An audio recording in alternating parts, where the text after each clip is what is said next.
Eh bien, bonsoir. Merci d'être là ce soir. Ça sera en petit comité ce soir, mais bon, peut-être la date ou peut-être le temps, on ne sait pas. En tout cas, pas le livre, ça c'est sûr. Parce que le livre est formidable. Les alchimies, c'est vraiment un livre que moi j'ai adoré. Bon, j'avais beaucoup aimé Saturne. Vous étiez venu pour Saturne. Et Les Alchimies, c'est vraiment un roman, bon, c'est à la fois un roman enquête, puisqu'on a une double enquête sur Goya et enquête sur la famille de la narratrice, hein, de la personne, du personnage principal, qui mène l'enquête pour retrouver le crâne de Goya. Et bon, il y a toute l'histoire de Goya. Bon, qu'on découvre. Moi, je ne vais pas vous raconter tout parce que sinon je vais tout divulgacher et entamer la rencontre de Nicolas. En tout cas, c'est un roman passionnant. On apprend plein de choses sur Goya, mais sur toute cette période-là. Et c'est un roman qui se lit, c'est une intrigue formidable, avec une écriture magnifique. Voilà, c'est vraiment un très beau livre. Voilà, merci beaucoup Sarah pour ce livre. Merci d'être là aussi ce soir, hein, quand même, d'être venu jusqu'à nous. Pardon, on va se retrouver un petit peu entre nous, mais bon, voilà. Mais c'est bien, la parole dans ce acte plus intime. Et, voilà. Et puis, juste pour vous dire qu'on a reçu les flyers du salon, si vous voulez commencer à regarder un petit peu, et puis vous annoncer les rencontres les prochaines rencontres. Oui, vas-y. Il faut peut-être dire que la rencontre avec Jean Cour, là, qui était prévue le 18, est annulée. On ne sait pas pourquoi. Et qu'il est remplacé avantageusement par une fille qui est très bien, que vous connaissiez si vous étiez au salon l'année dernière. C'est Amina Damerji qui avait écrit sur... Et mais je me souviens plus d'ailleurs du titre de son livre qui n'est pas sorti, donc du coup j'ai pas... Bientôt les vivants. Comment tu dis? Bientôt les vivants. Ah oui, bientôt les vivants, c'est ça. Il va sortir début janvier. Voilà, donc Jean Cour nous fait défaut, mais Amina a dit oui tout de suite. Donc on est très heureux d'accueillir Amina Damerji. Et on aura Marie-Hélène Lafont fin janvier. Voilà, pour sur Cézanne. Voilà. Et donc le salon avec évidemment tout plein de rencontres, avec tout plein d'auteurs qu'on adore aussi, Alice Fernet, Muriel Barbon, pour en citer quelques-unes. Voilà. Et bien c'est tout. Voilà. Eh bien, merci et bienvenue. Sarah Chiche, merci d'être revenue nous voir parce que vous attendez avec beaucoup d'impatience à cause de ce coup de cœur qu'on a eu tout de suite pour ce livre. C'est vraiment le premier que j'ai vu de la rentrée, Les Alchimies, qui nous a ébloui aussi bien pour son style, dont on en a un exemple tout à l'heure qui est vraiment super, et pour son intelligence, son foisonnement, à chaque page on a envie, c'est ce qu'on disait tout à l'heure, à chaque page on a envie de s'arrêter, de commenter, de poser des questions, enfin on verra ça. C'est votre 5e roman pour les situer, et surtout dans pas dans la lignée, mais enfin dans les romans principaux, disons Les Enténébrés en 2019 je crois, et Saturne en 2020, tous au seuil, et qui sont vraiment des œuvres très abouties, les trois. Oui, alors celui-ci se distingue des deux autres parce qu'il est plus nettement du côté de la fiction. Les deux autres étaient un peu plus autobiographiques, un peu plus... Et je ne sais pas si on peut le résumer en 2 mots, mais on peut dire que c'est l'histoire d'une femme qui est médecin-légiste, qu'on va voir dans toute une première partie évoluer dans l'hôpital où elle travaille, dont on apprend qu'elle a perdu ses parents très jeunes, des parents qui s'intéressaient beaucoup à Goya. On ne sait pas tout à fait pourquoi au début, mais enfin l'ombre de Goya plane sur les débuts. Et dans une deuxième partie, elle poussera, disons, un peu plus loin l'enquête grâce à une rencontre qu'elle va faire et qui lui donnera des révélations sur le passé de ses parents. Mais première question, en fait, très, très générale, pour situer les choses, si tout le monde ne connaît pas la biographie de Goya par cœur, est-ce qu'on peut dire, en quelques mots, quelles sont ces grandes étapes, parce qu'on peut dire que c'est un peintre qui a eu plusieurs vies, en quelque sorte, et notamment une grande crise. Bonsoir à toutes et à tous, je suis très contente d'être parmi vous ce soir. Effectivement, avant de découvrir ce qui est arrivé à Goya, qui est arrivé au reste et au crâne de Goya après sa mort, j'ai découvert l'épaisseur de sa vie. La première fois que je me suis confrontée à sa peinture, j'étais adolescente, c'était au Prado à Madrid, et puis peut-être que certaines ou certains d'entre vous connaissent ce musée. Il y a ce labyrinthe de salles, et puis tout au bout, après avoir vu d'autres grands maîtres, El Greco, Velázquez, etc., Zurbarán, on tombe sur les Goya. Et là, l'œil est frappé de voir que, d'abord, quelqu'un qui a commencé par une peinture, somme toute, très académique, et puis qui ensuite s'est totalement émancipé. Et donc, ce qui m'a intéressé, le point de départ dans ce livre, c'est quand je découvre, des années après la première visite à l'adolescence, les vies de Goya. Vous représentez un petit garçon qui vit sur les terres arides de l'Aragon parce qu'à la suite d'un revers de fortune, sa famille a dû s'installer là. Et très vite, dans sa jeunesse, il est avide de gloire. Il se dit un jour, je deviendrai quelqu'un et je côtoierai les plus grands. Il dessine fort bien, sa mère le remarque, elle le pousse à prendre, elle lui fait donner des cours, tout de même, malgré le peu de moyens qu'elle a. Et puis Goya grandit, et puis, pour accomplir son rêve de gloire, il est prêt à tout y compris épouser sans amour une femme dont la famille est introduite auprès de la cour du roi. Moyennant quoi, les années passent, les années 1770, etc. Donc il épouse cette femme. Il est, année 1780, il est introduit auprès de la cour du roi, et puis arrive ce qu'il souhaitait, le voilà peintre officiel de la chambre. Moyennant quoi, il va peindre, et ça c'est le Goya de la première période, tout un tas de cartons de tapisserie dans lesquels on voit des aristocrates s'ébrouer en costume de paysans, dans des paysages extrêmement bucoliques.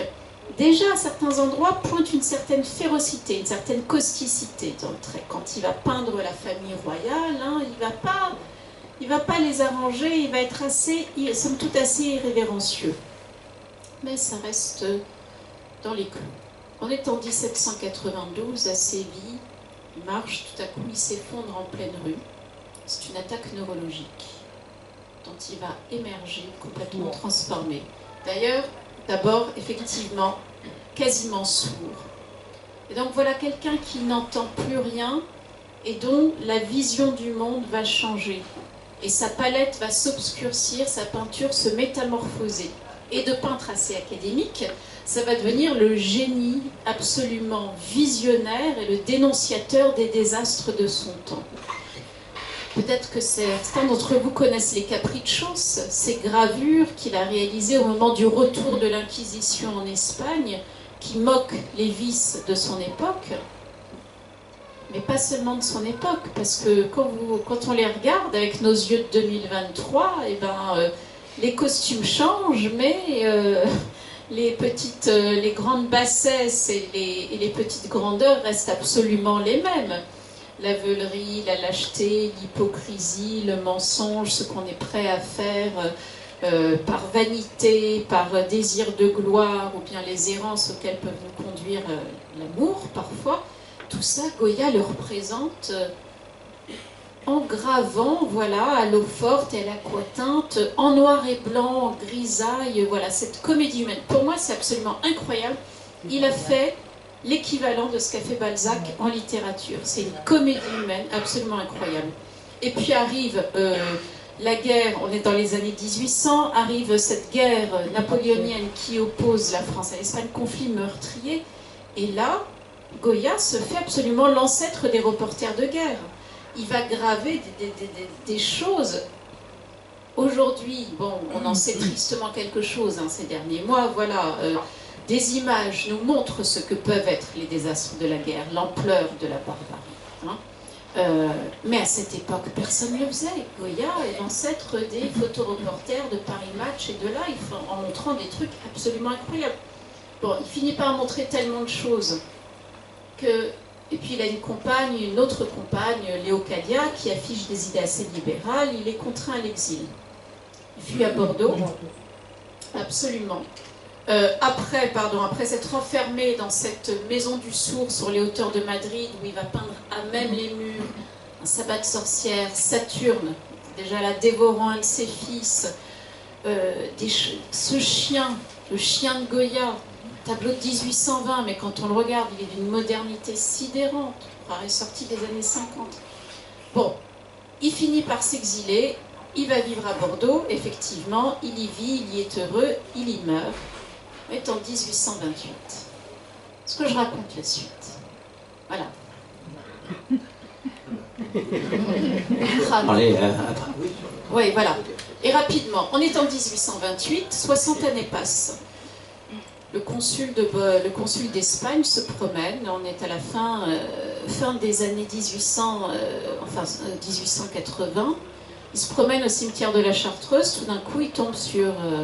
cénotaphe et il se dit, ah mais tiens, c'est là que Goya est enterré, et vanité encore, quelle gloire pour ma fin de carrière que de faire rapatrier en Espagne le corps de notre génie national.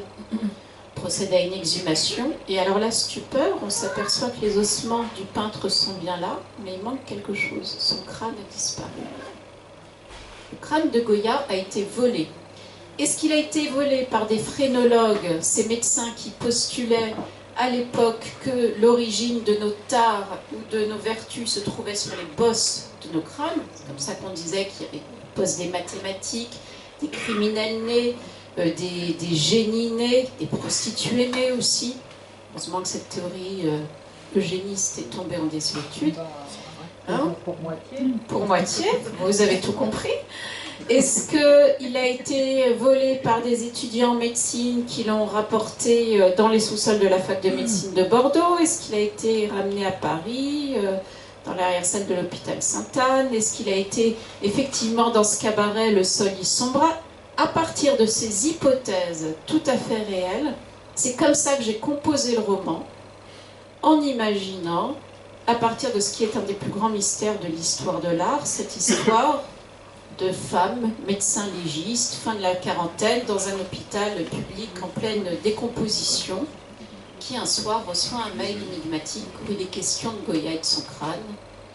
Goya et crâne auquel s'était beaucoup intéressé son parrain et ses parents dans leur jeunesse, quand ils étaient étudiants en médecine à Bordeaux. La vie de Goya est morte. Voilà. Voilà. Vous avez parlé tout à l'heure des désastres de notre temps.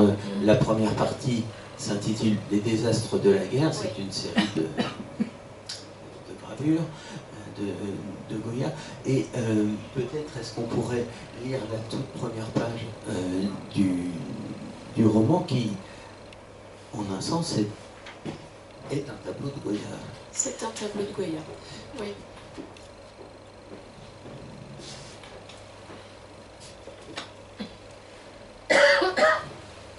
Ils enjambent des têtes dont la vie n'est plus qu'un songe, qu'on tourne sous une lumière vacillante un tapis de bras et de jambes aussi noir que du charbon, passe devant des brancards mouillés de sang sur lesquels repose une cohue de corps. Un homme plante son couteau dans un mollet, qu'il utilise comme appât pour un rat brun qui se fâche dès qu'on lui retire sa pitance. Les autres s'enfièvrent d'admiration, poussent des vivats. Deux garçons à court, brandissant des mains tranchées, avec lesquelles ils jouent à se donner des claques sous le regard d'un camarade qui assiste à la scène, bâillant d'ennui. Et dans ce préau des fous où l'effroi s'est mué en indifférence, le sommeil de la raison engendre des monstres. Celui qui porte un collier d'oreilles humaines est un roi, et les morts qui ont donné leur corps à la science nourrissent la puissance d'anéantir des vivants. ils boivent, ils fument, ils font mijoter des os dans de l'eau de Javel, boivent encore, puis s'en vont. Tout cela a eu lieu tous les jours, pendant 30 ans, rue des Saints-Pères à Paris, au 5e étage de l'Université de médecine, hébergeant le plus grand laboratoire européen d'anatomie.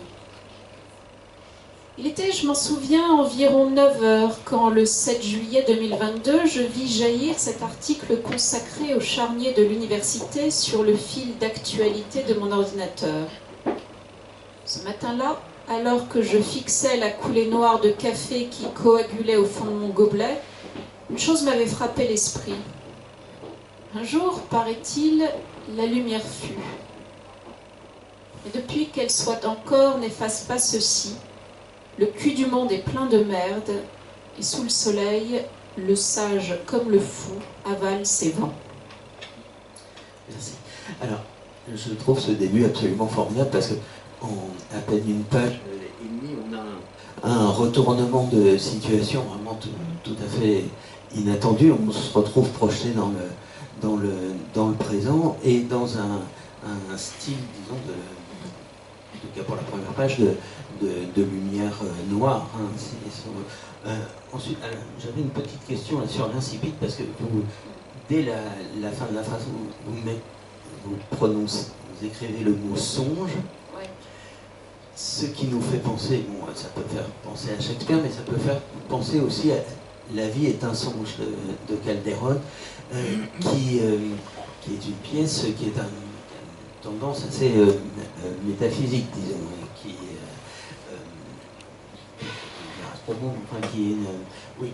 montre que la vie est une illusion, en quelque sorte. D'autre part, il y a cette phrase, le sommeil de la raison engendre des monstres. Ça, c'est une phrase qui est presque comme un leitmotiv et qui va revenir plusieurs fois dans le roman, qui a une fonction très forte et qui, en quelque sorte, nous prévient, me semble-t-il, que la recherche, peut-être la quête de ce crâne, poussée trop loin, ça peut être le sommeil de la raison, et que pousser la raison trop loin engendre des fous. Et dernière remarque sur ce que vous venez de lire, j'ai été frappé aussi par cette histoire de collier d'oreille, parce que collier d'oreille... Véridique. Ah bon, ouais. Ouais. Pour s'agissant de quelqu'un de sourd, voilà, exactement. Et en plus, quand on dit avoir l'oreille de quelqu'un, c'est-à-dire avoir le pouvoir en quelque sorte aussi. Donc voilà. Et la question à laquelle je voulais en venir, c'est que ce contraste entre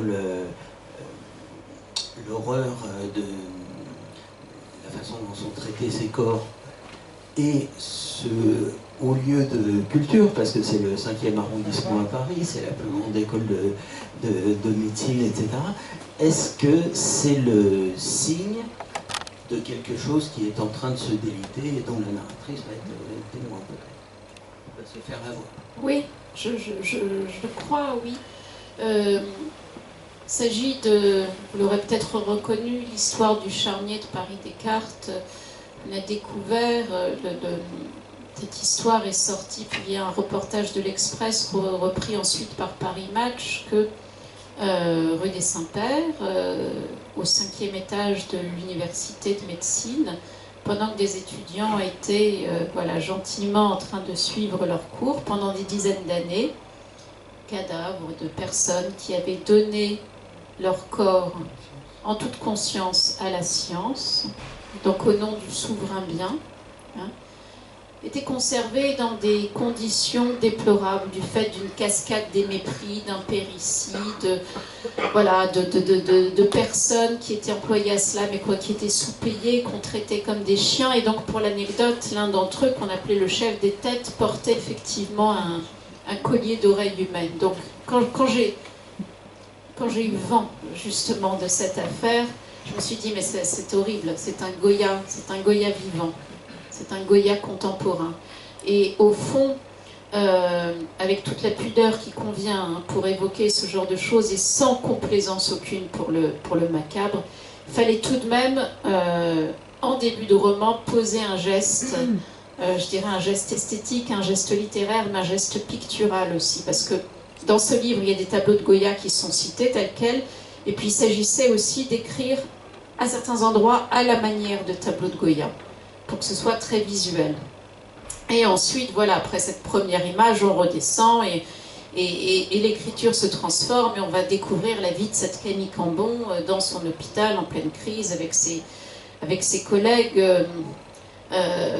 où elle va assister au désastre de cette drôle de guerre.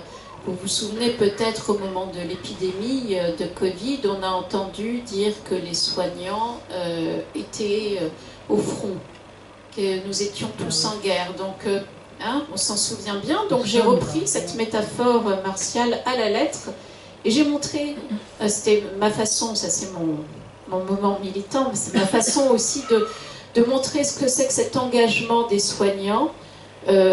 Qu'est-ce que c'est que de travailler dans un hôpital dont les services ferment les uns après les autres par manque de lits, par manque de personnel, du fait d'une violence qui se répercute des plus grands sur les plus petits se vengeant, voilà, sur plus petits qu'eux encore, mais aussi sur les plus grands. Et il importait à ce moment-là de le faire à la manière des capriccios de Goya, des caprices de Goya, c'est-à-dire que c'est pas parce on décrit un service de médecine légale qu'il faut patauger dans le glauque, dans le triste, etc. Je voulais que ce soit burlesque, je voulais que ce soit féroce, comme une gravure de Goya. Et donc c'est pour ça que j'ai mis Camille Cambon en scène avec tous ses collègues médecins, en pastichant volontiers les codes de ces séries médicales qu'on a pu aimer, qui vont de Urgence à Grey's Anatomy, en passant par Dr House. Mais pour leurrer le lecteur, le début c'est un roman social. Ça ressemble, et en fait, après, c'est complètement autre chose. Est-ce que je réponds à votre question? Oui, je continue sur ce sujet. Comme vous parlez de Camille, justement, je voulais qu'on la présente après. Et c'était la narratrice de la première partie, disons, et elle dit que pour comprendre cette histoire, il faut que chacun y mette sa part de ténèbres. Oui, absolument. Je me suis toujours intéressée aux personnages complexes. Chacun d'entre nous, voilà, est divisé, contradictoire, que le même être... ça, je l'avais déjà dit au moment des Enténébrés, mais je le redis maintenant. C'est-à-dire que le même être peut être capable, dans la même journée, de grandeur et de médiocrité ou de banalité. Et je souhaite que tous mes personnages soient ainsi, complexes, divisés. Camille, en tant que médecin légiste, qu'est-ce qu'elle fait? Elle doit reconstituer l'histoire des morts, les derniers instants de leur vie, c'est-à-dire rendre leur dignité aux morts, comprendre dans quelles circonstances ils sont morts. Meurtre, suicide, mort naturelle, crise cardiaque ou autre. Et donc sur cette table d'autopsie, elle est amenée à examiner toutes sortes d'individus. Des saints comme des monstres, des gens qui sont parfois les deux, parce que parfois dans la vie on peut être les deux, des artistes, des gens, des petits vieillards qui sont morts de solitude dans leur appartement miteux, toutes sortes, la grande comédie humaine en fait défile sur table. Et donc c'est une observatrice. Hein. Et quand vous disiez le songe de la raison, elle est à la fois très éveillée, et en même temps, tout cela pourrait être un grand songe. Elle observe ça depuis un lieu, depuis un point qui est, au fond, peut-être je dirais le point qui est celui de l'écrivain. Hein. Quand on écrit, on est là. Donc, elle est médecin, mais elle n'est pas sans ressembler à quelqu'un... D'ailleurs, pour suivre cette métaphore, elle lit dans les corps, en quelque sorte, comme elle lirait oui. Dans un livre. Oui, c'est ça. C'est-à-dire que chaque corps contient un royaume, chaque corps est à lire comme un grand livre ouvert. Et donc, elle est l'observatrice de ces destins-là, de ces vies minuscules, mais aussi de ce qui arrive à ses collègues dans l'hôpital, comment est-ce qu'ils font face à la violence sociale, à la violence institutionnelle. Elle est un peu l'observatrice de sa vie. On va découvrir, je voulais composer un personnage, une femme hyper intelligente, surintelligente, hein, vaillante, solitaire, extrêmement performante dans son travail, mais je voulais qu'elle soit imparfaite, donc on découvre que sa vie affective, somme toute, en pleine déliquescence entre un ex-mari voilà, dont elle a dû se séparer et une fille en pleine crise d'adolescence avec qui les relations sont difficiles et qui lui fait payer cher le fait d'être absente et totalement dévorée par son travail. Parce que c'est vrai, pour répondre à rebours à ce que vous disiez tout à l'heure, le sommeil de la raison engendre des monstres, mais aussi l'excès de dévotion à la raison avec un grand R, à la quête de l'intelligence avec un grand I. Et bien, tout ça peut précipiter les êtres dans la folie.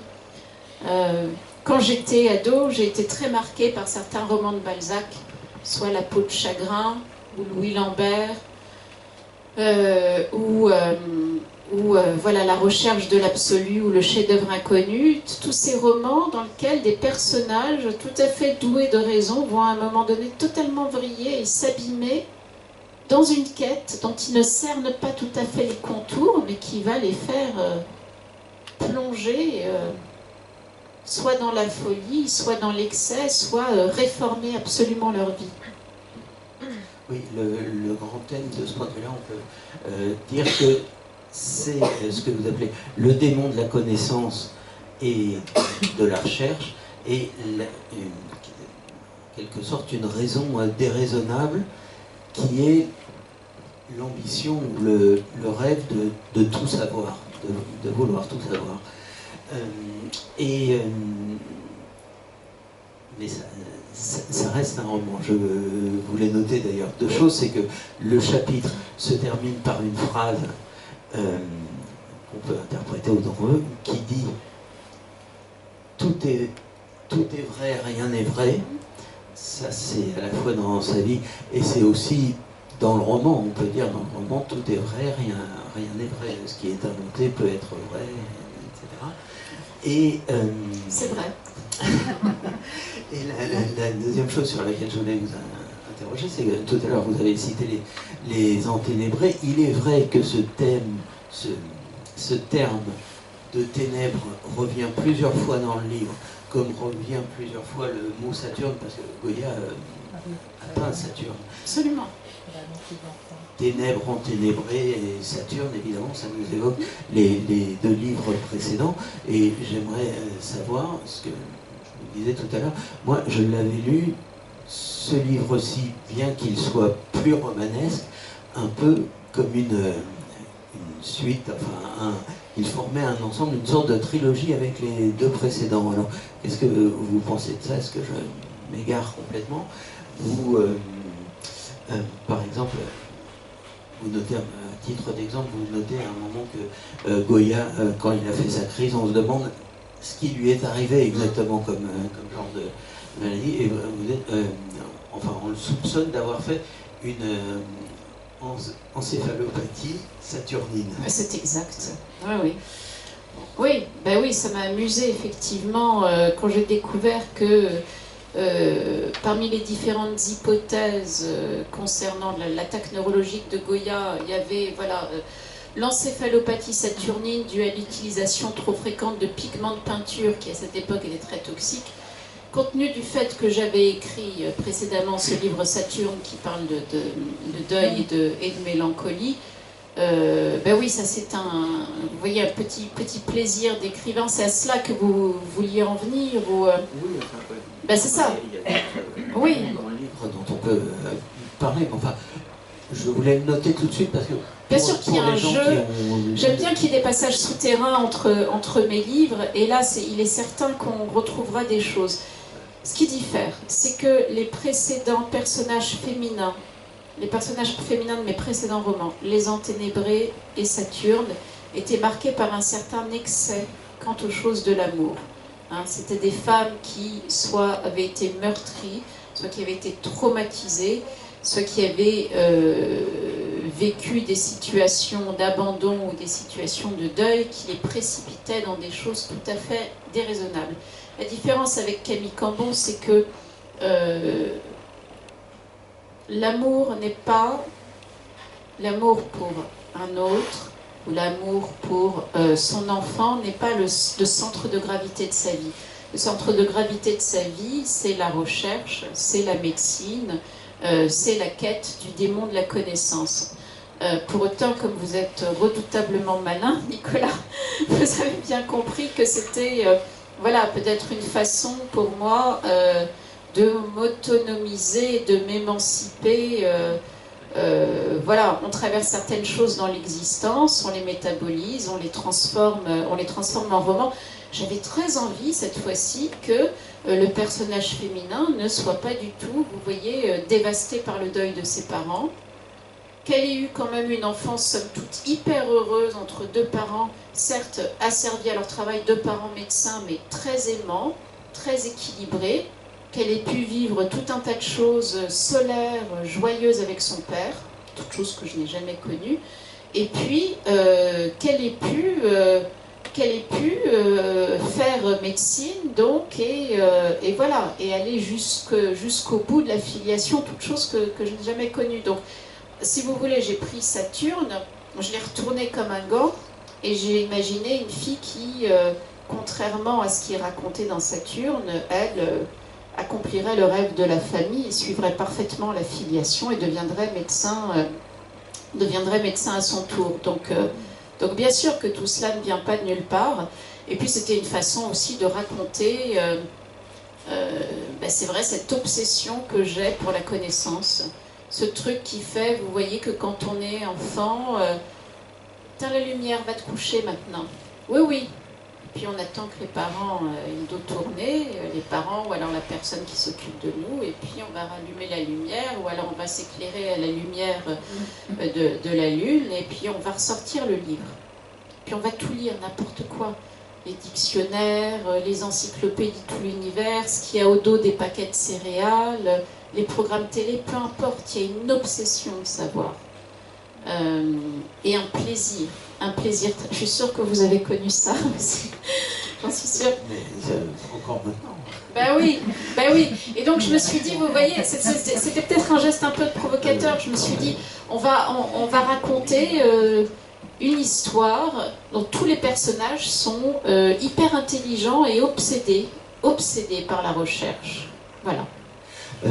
Pour en finir avec cette histoire d'hôpital, elle passe d'abord.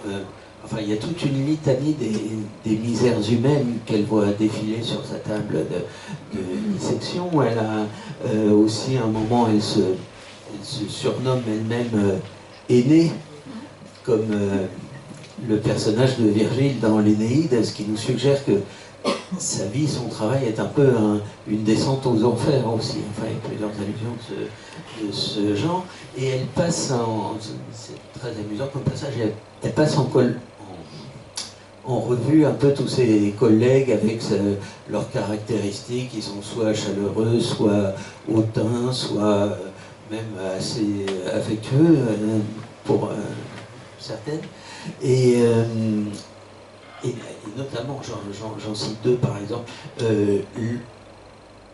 un qui est surnommé la taupe, qui est une espèce de Louis la taupe, qui est une sorte de, pas de pistonné, mais enfin quelqu'un qui était déjà un peu dans le... Oui. Bien introduit dans le... Oui, c'est l'archétype du petit normalien arrogant qui se retrouve ensuite en médecine et qui programmé dès l'enfance pour accomplir ce cursus, et que tous ses collègues aiment détester, mais comme il est lié au directeur, eh bien on finit par l'apprécier parce qu'il peut donner, notamment au moment du Covid, les bons tuyaux, etc. Il est au courant de tout avant tout le monde. Il a des qualités d'ailleurs, parce qu'à un moment vous dites que pour Camille, il est son carreau, c'est-à-dire il l'aide à traverser le stick. Tout à fait. Il a une autre caractéristique, ça je ne sais pas si c'est une plaisanterie de votre part, une intention de votre part, mais il tient sa cigarette comme Michel Houellebecq. Absolument, c'est très bien vu. Oui. Bon, c'est ça. Bon, enfin, de toute façon, bon, il y en a d'autres, il y a son chef de service, non, on parlera peut-être tout à l'heure, mais il y a une phrase qui résume très bien, je trouve, tout ce passage. Vous dites, l'idée, à propos de tous ces médecins, l'idée qu'ils s'étaient fait de la médecine ne survivrait pas à l'hôpital. Ce ne serait pas ce que nous aurions eu de meilleur. Ouais. Ce ne serait pas ce que nous aurions eu de meilleur. C'est une allusion limpide à la fin de l'éducation sentimentale de Flaubert, Ouais. dont je me suis aperçu d'ailleurs en préparant ça, je n'avais même pas pensé en le lisant, que Flaubert est lui-même issu d'une famille de médecins et qu'il passait, comme il disait ça, pour l'idiot de la famille.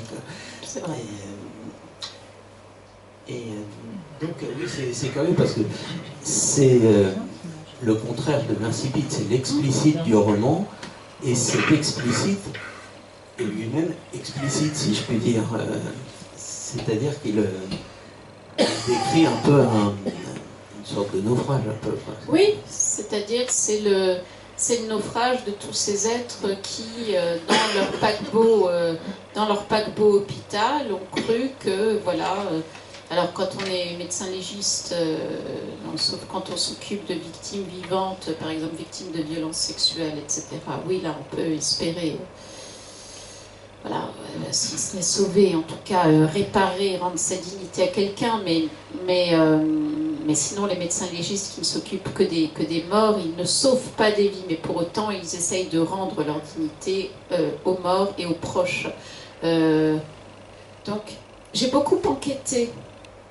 Pour composer ce livre, j'ai parlé à beaucoup de médecins. Je me suis rendue dans un service de médecine légale à Garches, à l'IML de Paris, également parce qu'il importait. Pour moi, la fiction n'exclut pas la rigueur et c'est très important de décrire très précisément le quotidien de ces soignants et de ces soignantes et de les installer, voilà, d'installer le chef de service de Camille comme une sorte de Don Quichotte qui a l'impression que son hôpital est encore splendide alors qu'il est en pleine décomposition et Camille trottine à ses côtés, tel Sancho Panza aux côtés de Don Quichotte et voilà, et tous ces motifs, vous voyez, hispanisants préparent la suite.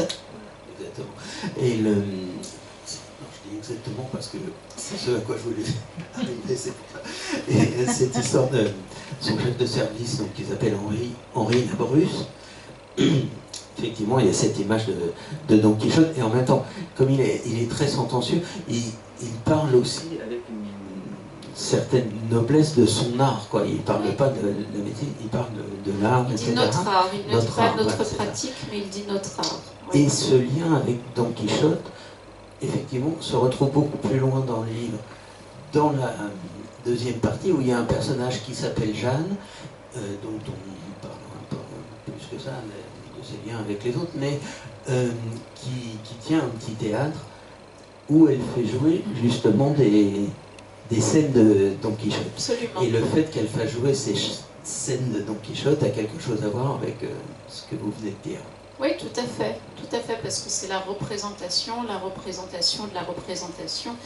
Et il y a toujours un système d'écho dans mes romans, c'est-à-dire de composition, c'est-à-dire que cette Jeanne, voilà, disons, on en dit un mot tout de même rapidement pour pas vous perdre totalement. Camille, un soir, reçoit ce mail énigmatique où il est question de Goya et de son crâne. Elle ne sait pas qui lui a envoyé, mais elle en reçoit d'autres et on finit par lui dire rendez-vous à Bordeaux.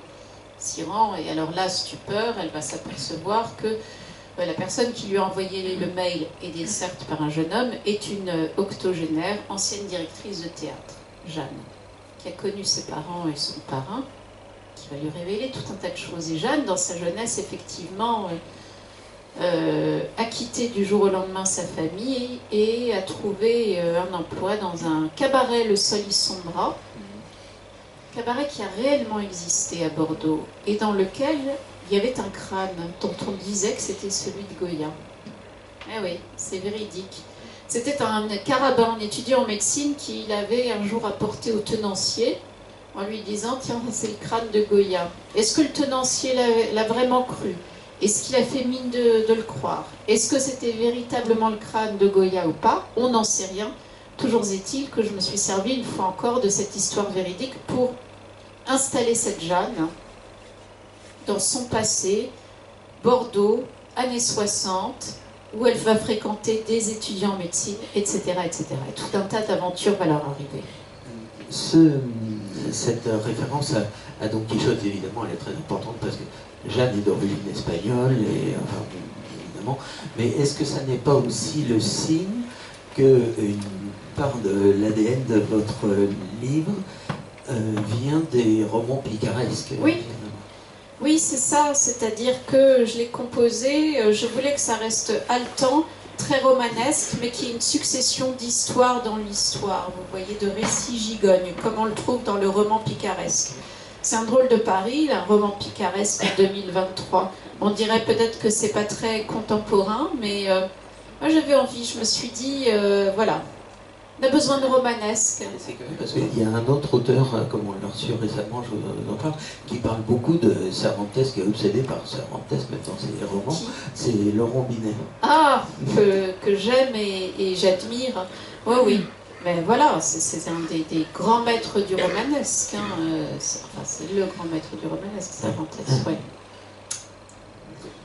Tout à l'heure, vous expliquiez qu'elle reçoit un mail qui va l'emmener à Bordeaux pour rencontrer cette femme, mais il se passe quelque chose d'important, c'est que quand elle lit ce mail, elle a une sorte de réaction physique, elle a une douleur, un évanouissement. Elle a la tête qui explose à s'en évanouir. Et c'est quelque chose, c'est comme probablement des choses refoulées de son passé qui ressurgissent d'un coup. Est-ce que l'évanouissement, c'est pas le signe de quelque chose que le corps peut pas supporter? Ben oui, voilà une personne qui veut tout savoir, qui a consacré sa vie à la médecine, à la recherche et à la compréhension la plus fine possible du corps humain. Et puis la voilà qui tout à coup ne veut pas savoir, ou plus exactement, elle ne peut pas savoir. Hein, et donc, ça pète dans sa tête. Évidemment, c'est aussi un écho à la fameuse attaque neurologique de 1792 de Goya. Donc voilà notre Camille qui se retrouve dans un tunnel d'IRM pour voir ce qui lui est arrivé. Rien de grave, je vous rassure, mais voilà. Hein, là, c'est le signe qu'il y a quelque chose derrière le tableau idyllique familial, derrière la jeunesse... prime jeunesse qu'elle a eue, qui semblait tout à fait heureuse entre ses deux parents, absolument super smart et super chaleureux, et bien il y a autre chose. À cette occasion, d'ailleurs, pendant qu'elle prend le train pour se rendre à Bordeaux, elle relit, enfin, elle pense à un été de ses 12 ans. Ouais.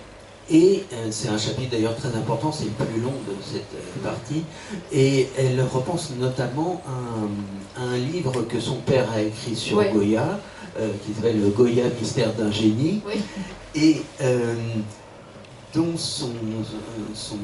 ils sont sur une plage, ils sont à l'ombre pendant que sa mère se baigne, et son père lui parle de Goya, lui présente des tableaux, il y a une sorte d'initiation comme ça. C'est ça, c'est l'initiation.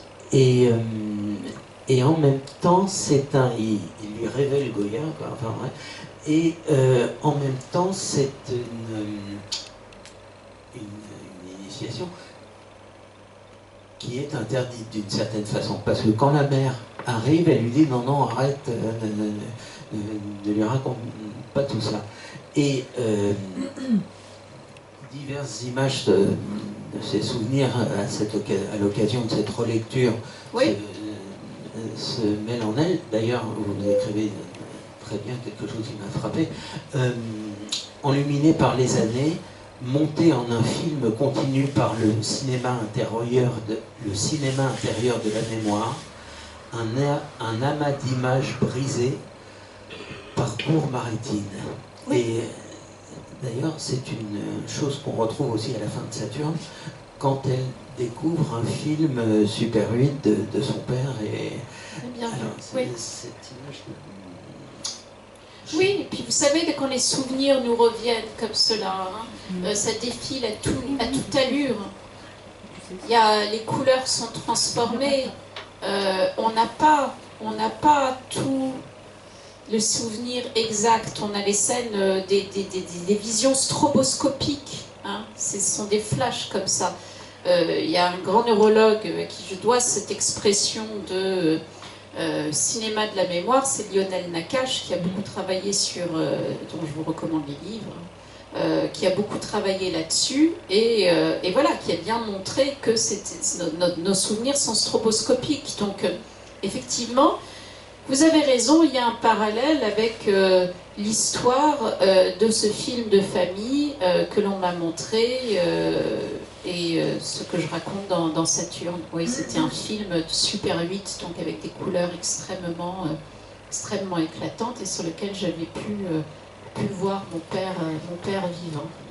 Donc c'est drôle de voir comment d'un livre à l'autre, oui, les choses passent, puisque effectivement Camille dans le train va se souvenir de son père, de sa mère sur la plage un été très très heureux, et après, paf, changement de focale, et le roman nous amène dans cette histoire Camille et son père au bord de la plage, et le père se livrant, voilà, à cette très grande transgression que de lui montrer ce moment. C'est pas anodin, c'est au moment où elle entre dans l'adolescence. Vous avez raison, c'est une initiation.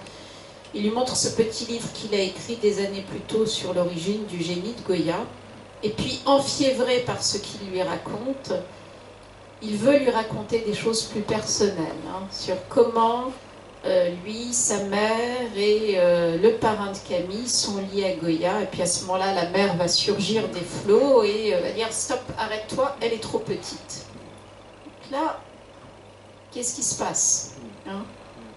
Et alors, justement, j'ai été intrigué par le titre du livre qu'écrit le père, c'est-à-dire Goya, mystère d'un génie. À la limite, c'est un titre un peu banal. On peut demander, tiens, pourquoi est-ce qu'il a appelé son livre comme ça?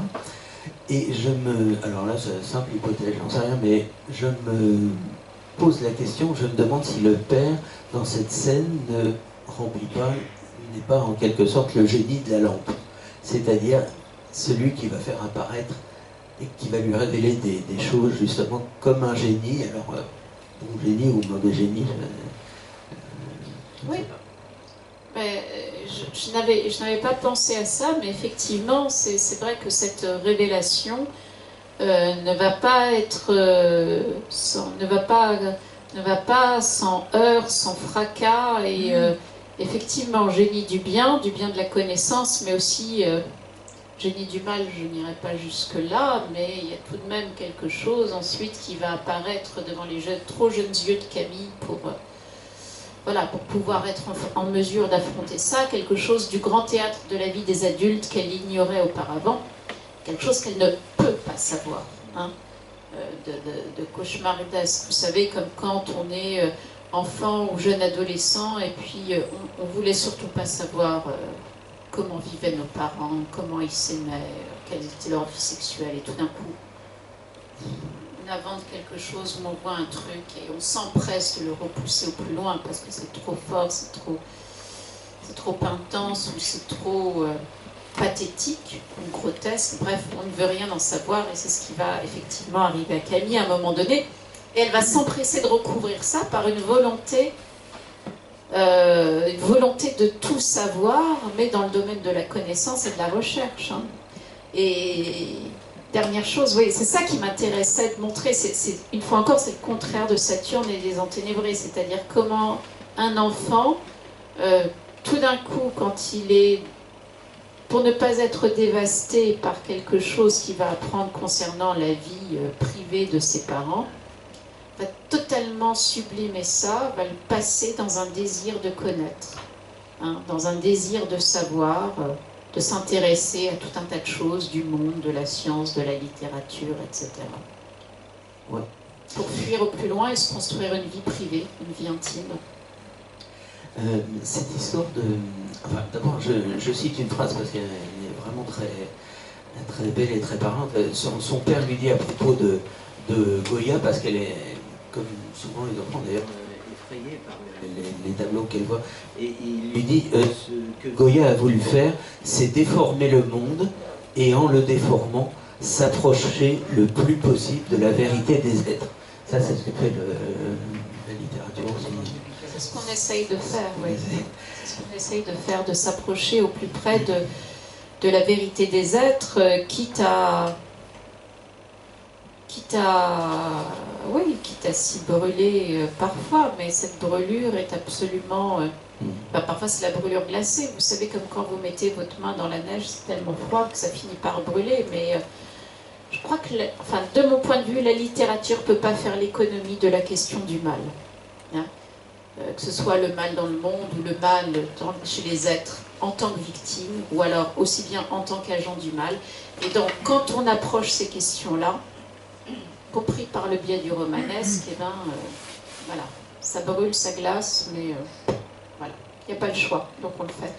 Il lui dit de s'éloigner on lui conseille de s'éloigner de Goya parce qu'il lui dit attention, il pourrait te dévorer. Oui, c'est Saturne dévorant. Ou t'avaler. Ah oui, alors c'est l'histoire de Saturne. Mais alors, les questions qu'il pose, je me suis dit, mais il dévore finalement comme le Sphinx dévore ceux qui ne savent pas répondre à ces questions. Et cette histoire de Sphinx m'a fait penser au tableau que vous citez plusieurs fois dans le livre, c'est-à-dire le tableau du chien dans le sable, qui lui aussi interroge et qui est un Sphinx à sa manière. Bien sûr que ce chien nous interroge et je vous invite à le regarder de nouveau. Voilà, ce tableau de chien qui a les yeux levés au ciel. Est-ce qu'il est échoué dans le sable? Est-ce que, au fond, c'est le ciel lui-même qui est jaune comme ça et son regard en l'air dit tout de notre condition humaine, entre solitude, ferveur, espérance aussi. C'est un tableau, c'est inépuisable le chien, c'est magnifique.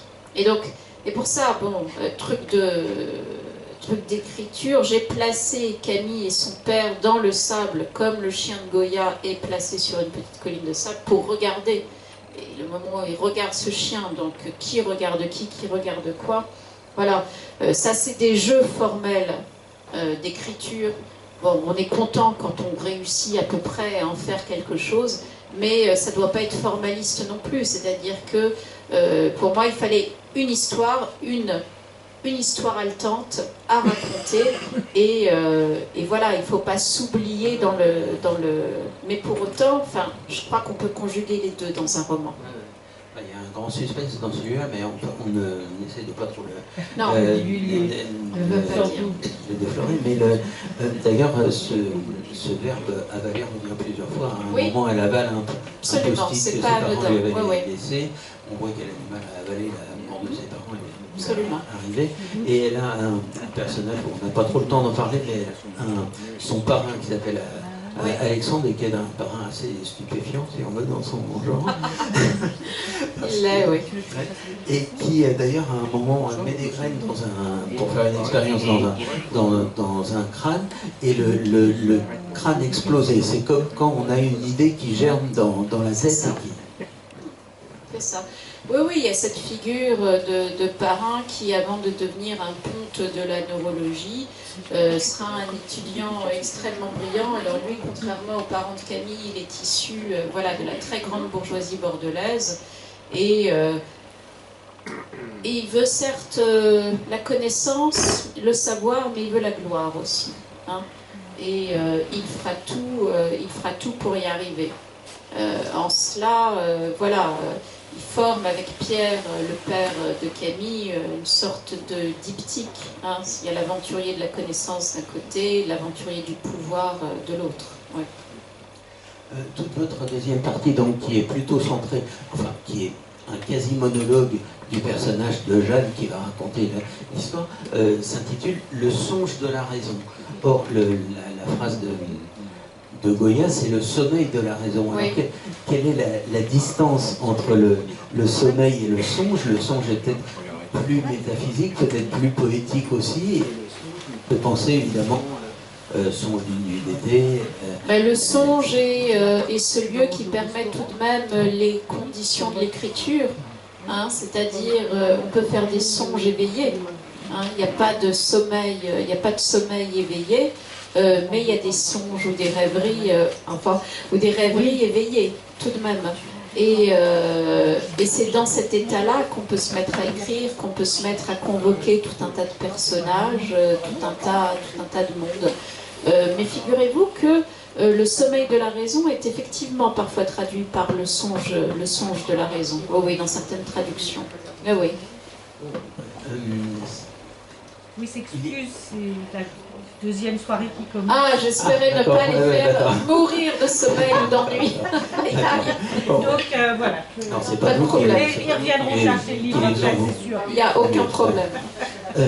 Oui, cette deuxième partie d'ailleurs commence par un passage où le personnage de Jeanne explique, enfin sauf si vous voulez le lire peut-être, où on en parle comme ça directement, que l'esprit humain est comme un labyrinthe avec des couloirs, des tunnels dérobés, etc. Ce qui fera image d'ailleurs avec quelque chose qui se passe plutôt vers la fin du livre, qui est une visite des catacombes, qui correspond d'ailleurs avec la cour d'un hôpital, etc. Enfin, il y a tout un tas de passages dérobés. Et elle énonce à cette occasion, l'art est plus important que la vie. C'est-à-dire pour elle qui est une fan de théâtre, d'ailleurs elle dit qu'elle va bientôt mourir, qu'elle va quitter la scène. On comprend qu'elle fait plus ou moins allusion aussi à Shakespeare qui dit le monde est un théâtre. D'ailleurs elle fait répéter un comédien qui joue une scène d'Hamlet. Or Hamlet c'est la pièce vraiment où le crâne est la plus célèbre scène de crâne. Et il y a un autre théâtre, alors je vous laisse vous débrouiller pour répondre tout simplement. Il y a un autre théâtre qui est aussi le théâtre des réseaux sociaux, dont va user le parrain de Camille, parce qu'on apprend qu'à la fin de sa vie il avait un cancer, qu'il était très malade et qu'il a mis en scène son cancer, enfin il l'a mis en scène, il l'a rendu public en tout cas. Il l'a documenté sur les réseaux sociaux. Sur les réseaux sociaux, et il en a fait une sorte d'œuvre d'art, ce qui d'ailleurs m'a beaucoup fait penser à Axel Kahn par exemple. C'est possible, c'est possible, effectivement.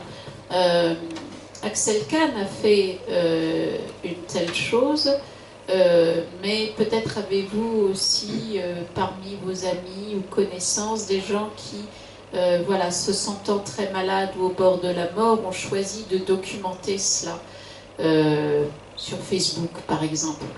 À chaque fois que j'ai assisté à cela, je me suis beaucoup posé la question de veut-on voir cela? Pourquoi est-ce qu'on est convoqué? À quel titre est-ce qu'on doit nous aussi documenter, c'est-à-dire en répondant par des messages d'empathie, etc., etc. Et donc j'ai imaginé que Alexandre, effectivement, le parrain de Camille, voilà, après avoir accompli, était au sommet, voilà, de la neurologie, était mort d'un cancer du cerveau, hein, et qu'il avait documenté sa maladie pour se rendre terriblement humain, mais aussi par vanité, pour en faire une sorte d'œuvre d'art. C'est un homme très érudit, très éduqué, donc pour en faire une sorte d'œuvre d'art et de performance ultime. Hein. Et ce qui s'oppose en tout point au geste de Jeanne, qui est une femme qui, elle aussi, quand elle rencontre Camille, est malade, mais qui va choisir voilà, de vivre les derniers moments de son existence dans la solitude, dans la pudeur. Personne n'est au courant du fait qu'elle est malade. Et voilà, donc ça m'a beaucoup intéressée, c'est-à-dire qu'elle va se retirer de la scène alors que personne ne s'y attendait. Et tout le temps de cette confession qui dure une nuit, où elle raconte, révèle à Camille tout un tas de choses, de secrets sur ses parents, son parrain, mais aussi sur le crâne de Goya, on ne sait jamais s'il s'agit d'un immense délire, si c'est de la mythomanie, si c'est un mensonge d'une femme manipulatrice qui a parfaitement conscience qu'elle est en train de balader Camille, ou si c'est strictement réel. Hein. Et c'est une représentation. Voilà. Et je voulais que le trouble demeure chez le lecteur jusqu'au bout, quasi. À ce propos, je saute une chose que je voulais dire, venir là-dessus, c'est que, vous l'avez dit tout à l'heure, le cabaret où elle arrive quand elle s'enfuit de chez ses parents, Jeanne, c'est Solissombra, c'est-à-dire le soleil et l'ombre. Le soleil sombre, oui. Soleil sombre, ça me fait penser aussi le soleil noir. Le soleil noir de la dépression, oui. Le livre de Kristeva, oui. Etc. Oui. Et on se demande à un moment si ce personnage de Jeanne n'est pas, si c'est pas le récit d'une grande dépression. Quoi, si c'est pas... Vous croyez? Je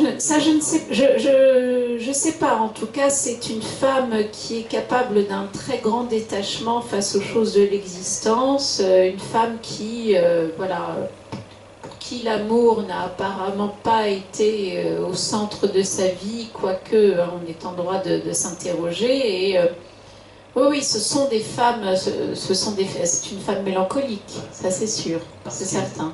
Elle incarne aussi quelque chose qui est un thème très important du livre, qui est le thème de la guerre, parce qu'on sait qu'elle est née en 1940, absolument.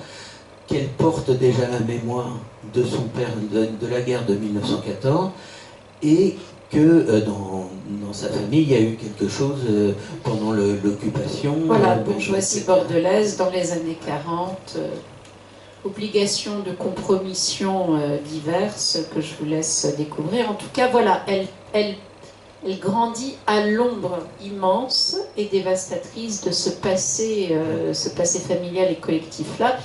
Et Jeanne, au fond, c'est l'histoire d'une fille qui va essayer de courir plus vite que son ombre. Et donc, en faisant absolument le contraire de ce à quoi elle était destinée, ne pas se marier, ne pas avoir d'enfants, ne pas faire de grandes études, mais se faire embaucher dans un petit cabaret et faire du théâtre. Hein? Mais cette obsession de la guerre, elle se retrouve aussi dans me semble-t-il, dans la profanation des corps, le fait de couper les têtes en deux, de vouloir classer les crânes, etc. Ce qui sera l'obsession des nazis. Quoi. Absolument. Oui, oui, tout à fait. Tout à fait. Voilà. Et j'en viens au dernier thème qui donne son titre au livre, c'est celui de l'alchimie. Alors, pourquoi l'alchimie? Parce qu'on peut dire l'alchimie, en fait, c'est la transformation, le passage d'un état à un autre, si on veut.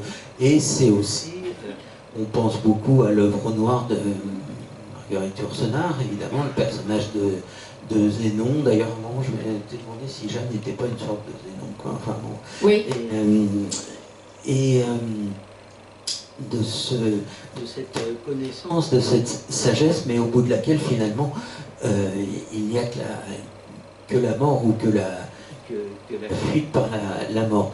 Et on se demande également si la crise de Goya n'était pas justement un moment où il réalisait son alchimie, puis son œuvre noire, pour ainsi dire. Ah oui, c'est absolument comme ça que je le vois, c'est-à-dire que il y a l'alchimie, l'opération d'écriture à laquelle je me suis livrée, qui est en rupture avec les précédents romans. L'alchimie au sein du texte qui se transforme tout au long de l'histoire. Ça commence comme un roman social, puis on passe au thriller, puis il y a les souvenirs d'enfance et d'adolescence de Camille. À l'intérieur, il y a un roman dans le roman avec quelques extraits du petit livre de son père sur l'origine du génie. Et puis après, elle rencontre Jeanne. Et là, on passe au roman picaresque. Donc le texte se transforme en permanence tout en gardant le fil ténu de la narration. Il y a effectivement l'alchimie de ces grandes amitiés qui n'ont rien à envier à l'amour et qui nous transforment profondément. Ce que vont connaître Jeanne, croit-elle, Pierre, le père de Camille, Léa, la mère de Camille, Alexandre, le parrain de Camille, et on va découvrir progressivement au fil du roman où ça les mène, mais en tout cas, ces grandes amitiés de la jeunesse qui font que plus tard on se dit ah mais je suis celle où je suis devenue celui que je suis parce que quand j'avais 20 ans ou 25 ans il y avait cette personne-là qui a croisé ma route et qui m'a changé à tout jamais. Ça m'intéresse beaucoup, hein, la façon dont on se forme et dont on se laisse déformer par les rencontres intellectuelles. Ça, voilà, je voulais l'explorer dans le livre. Donc il y a l'alchimie à l'œuvre dans la vie de Goya, on l'a dit, il commence comme peintre de cour, il termine comme génie visionnaire. Et puis il y a l'alchimie à l'œuvre dans la vie de l'héroïne, Camille. On la rencontre en un point A, et puis à la fin, elle est transformée pour tout ce qu'elle ne voulait pas savoir, ne pouvait pas savoir, mais qu'elle va apprendre tout de même.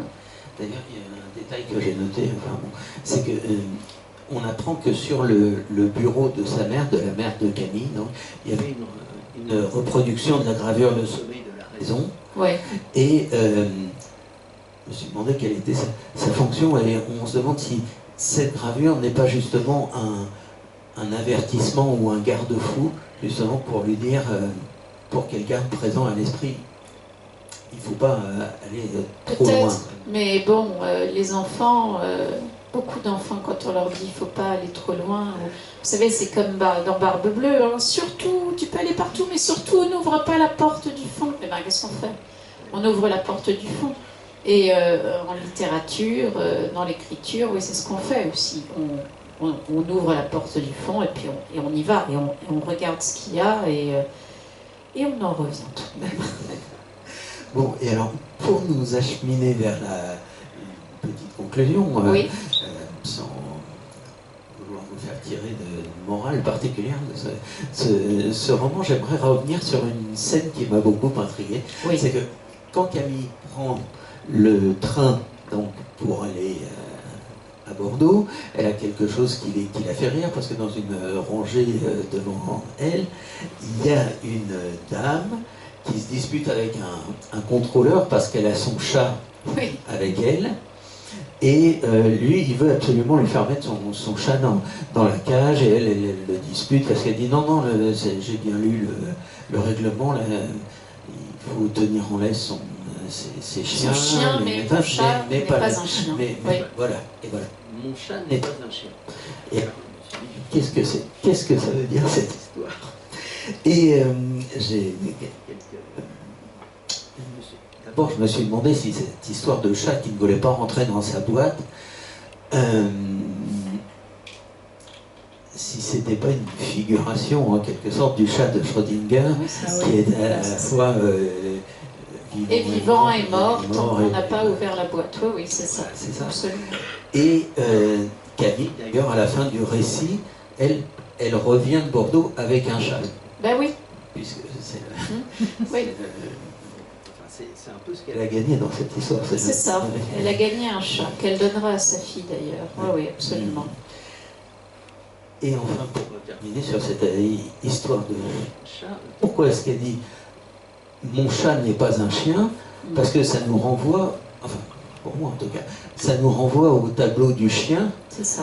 Et qui est donc l'énigme, le sphinx dont on parlait tout à l'heure. Et voilà, mon chat n'est pas un chien, mon chat n'est pas une énigme.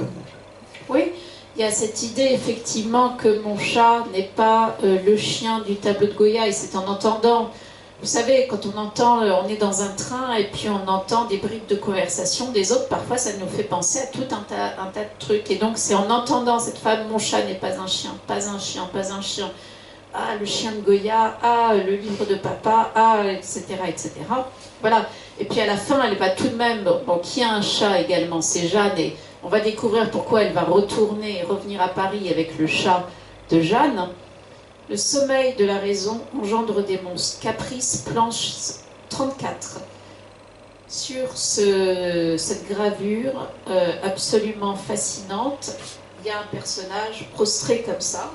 On pourrait se dire, bon, c'est l'artiste qui a trop travaillé, ou chacun d'entre nous effondré. Il y a tout un tas d'animaux fantastiques qui accourent derrière. Ce sont peut-être des chouettes, ce sont de drôles d'oiseaux de nuit. Et puis, au pied du personnage, il y a un truc qui ressemble un peu à un sphinx, mais qui pourrait être un chat aussi. Donc en fait, voilà. Voilà le chat. Il est dans le tableau de Goya aussi, enfin dans la gravure tout de même. Bon, bah, écoutez, je vous remercie pour ce très bel entretien. On peut peut-être en rester là si on veut garder un peu de temps pour bavarder, pour signer quelques livres, boire un coup peut-être. Oui, voilà. Et puis, voilà, merci beaucoup. Merci à vous. Plaisir. Merci à vous. Merci beaucoup.